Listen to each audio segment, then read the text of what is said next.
Parfois, la vie nous pousse à emprunter des chemins inattendus. C'est l'histoire d'Andrew, un homme qui pensait avoir tout ce qu'il avait toujours désiré. Une femme qu'il aimait, un mariage prévu pour le lendemain, et un avenir qu'il imaginait déjà parfait. Mais ce soir-là, tout a basculé. La veille de son mariage, Andrew dînait avec Emily, la femme qu'il aimait depuis des années. Ils riaient, parlaient de leur future vie ensemble. Il la regardait avec admiration, convaincu qu'il était l'homme le plus chanceux du monde. Mais ce bonheur fut brisé en un instant. Le téléphone d'Emily vibra. Elle lut le message, et son visage changea. Elle essaya de masquer son trouble, mais Andrew le sentit immédiatement. Quelque chose n'allait pas. Plus tard dans la soirée, le doute d'Andrew se confirma. Par hasard, il tomba sur un message qu'Emily avait reçu. Un message d'amour, venant de Norman, son meilleur ami. C'est à ce moment précis qu'il comprit, il avait été trahi. Le cœur en miettes, il prit une décision radicale. Le mariage était annulé. Sous la pluie battante, Andrew errait dans la rue,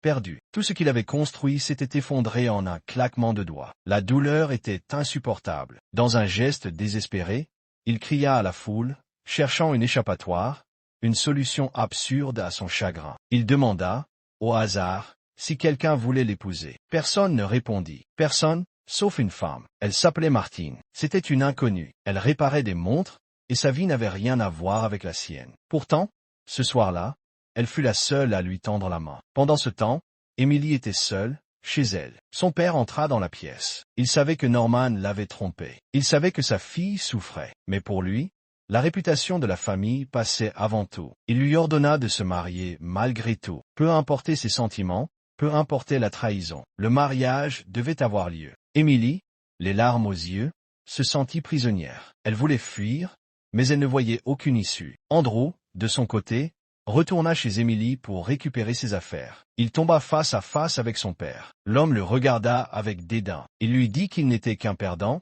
qu'il devait disparaître de leur vie. Mais Andrew, blessé, trouva la force de répondre. Il ne cherchait pas à se battre. Il voulait juste qu'on comprenne une chose, Emily méritait mieux. Elle méritait un homme qui l'aime sincèrement, et qui la respecte. Le jour du mariage arriva malgré tout. La salle était remplie d'invités. Tout le monde attendait Emily. Son père lui lança un dernier regard. Il lui rappela, une fois de plus, qu'elle devait dire oui, qu'elle n'avait pas le choix. Mais ce jour-là, pour la première fois de sa vie, Emily prit une décision qui venait du cœur. Elle refusa. Devant tout le monde, elle dit non. Plus tard, Andrew était assis seul dans un parc. Le mariage était derrière lui. Il ne savait plus ce que l'avenir lui réservait. Mais une voix douce le tira de ses pensées. C'était Emily. Elle s'était libérée du poids de son père, du poids des apparences. Elle avait choisi d'écouter son cœur. Elle lui demanda une deuxième chance. Andrew la regarda, surprise. Elle portait toujours sa robe de mariée. Elle lui expliqua qu'elle voulait qu'il la voie dedans,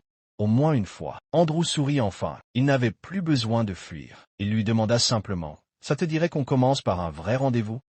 Emily sourit à son tour. Elle lui répondit, oui, je le veux. Parfois, la vie nous brise pour nous reconstruire différemment. Andrew croyait avoir tout perdu, mais au bout du compte, ce qu'il pensait être la fin de son histoire, n'était en réalité que le début d'une nouvelle. Parce que l'amour, le vrai, ne se trouve pas toujours là où on l'attend. Et ce qui compte vraiment, ce n'est pas comment une histoire commence, c'est comment elle finit.